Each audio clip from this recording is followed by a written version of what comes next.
Okay, so next up we tackled the fundamental theorem of algebra. Okay, and basically the fundamental theorem of algebra says that every function defined by a polynomial of degree 1 or more has at least one complex zero. Now the reason this is important is because sometimes we run across polynomials, or really like the one that we just had.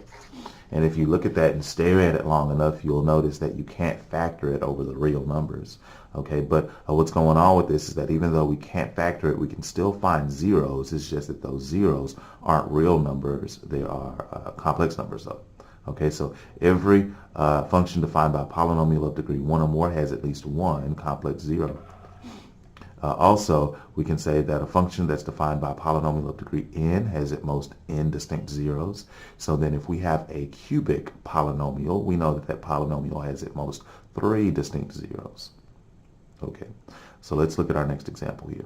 Let's find a polynomial function f of x of degree 3 with real coefficients that satisfies the given conditions. It has to have zeros of -1, 2, and 4. And f of 1 has to be 3.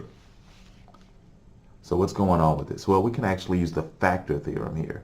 The factor theorem says that if -1 is a 0, then x plus 1 is a factor. If 2 is a 0, then x minus 2 is a factor. And if 4 is a 0, then x minus 4 is a factor. Okay, so we know then that this function f of x, which is of degree 3, has to have these 3 factors. Furthermore, right, since x times x times x is x cubed, I know that the first term is x cubed. That's the first term I'm going to get when I multiply this all out. That means that, well, these 3 actually give me a degree 3 polynomial, so I must not have any more linear factors. I know that there's not some other x plus something, right, that I'm missing, right? That can't be there, because if there's another factor like that there, then when I multiply, I end up with x to the 4th, which is not 3rd degree. So then it looks like f of x is equal to this product here. The only thing is I could multiply this by any number that I want, and I would still have these 3 zeros. So we need to find the specific constant k that we multiply by that causes f of 1 to be equal to 3. Okay, so when I say f of 1 equals 3, what I'm saying is my y coordinate is a 3 whenever I substitute 1s for all my x's. So 1 plus 1, 1 minus 2, 1 minus 4. Okay, and I end up with, well, this is 2 times -1 times -3 times k equals 3. This product over here gives me a positive 6. So then 3 is equal to 6k. And if I divide both sides by 6, I end up with k being equal to a half. So now I have my specific function, okay? The function with these zeros that meets this condition must be, I'm going to replace this k with 1/2. So it must be f of x equals 1/2 times x plus 1, x minus 2, and x minus 4.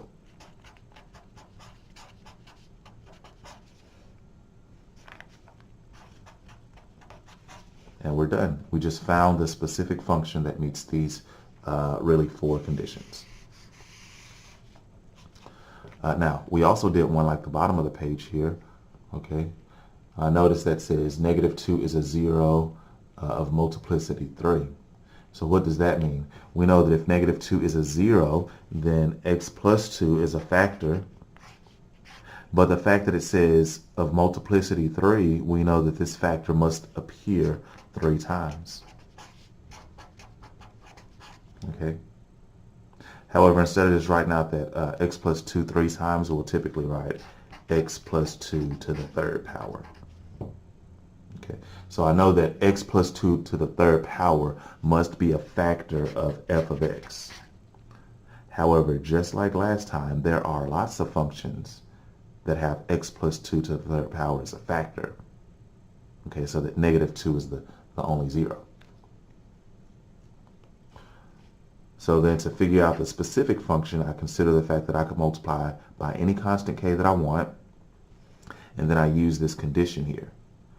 F of negative 1 is 4. So in other words, I can replace f of x with a 4 and x with a negative 1. So look, negative 1 plus 2 is 1.